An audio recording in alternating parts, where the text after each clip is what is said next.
this particular program, this workshop, is about, like I said, it's about really working with young people who live in cities where there's a very large African immigrant community.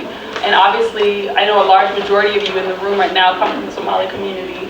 And, you know, I would love to hear from all of you, those of you who are of that community, those of you who are from outside of that community. What are the challenges and the benefits of being of that community here in the United States? I feel like if a lot of the kids right now took their culture seriously, like their Somali culture and their heritage and what their culture like preaches and teaches, then it's basically like a pathway to success. I feel like, and it's so powerful because like everybody in our community is a family member too, and everybody's out there and looking out for you.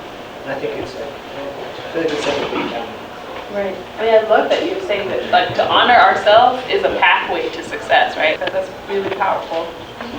And like before we can honor ourselves, we have to educate ourselves first, to be honest. So I feel like this also opens that gateway to educating ourselves first so that we can pass it on to everybody else as well. When you become adults in the world, I mean, some of you already are young adults, it actually is a benefit because you have a more malleable worldview. Your worldview is so much wider than somebody who grew up with a very specific way of looking at the world and didn't really, I mean, even if you haven't been back to Somalia, for example, like just being a part of the community or just being, you know, of that heritage and having that family, even in your like immediate family, it's already like your worldview is so much wider, which makes you a global citizen. For me, like when I think about like African culture or like specifically my culture, like there's my favorite song called Tightropes. It talks about a person that lives in both sides of the world, where their parents are an African culture and they have this perspective of like being,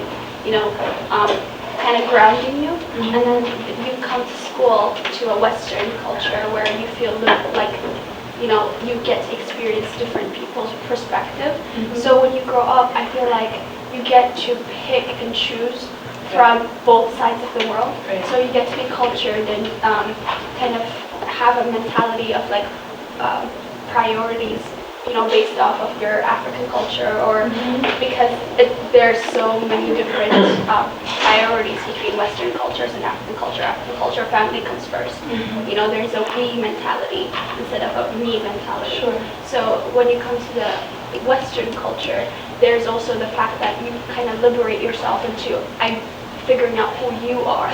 So by walking those two worlds, you get to not be selfish and think about your family, and you get to be selfish and, you know, think about what you want in life.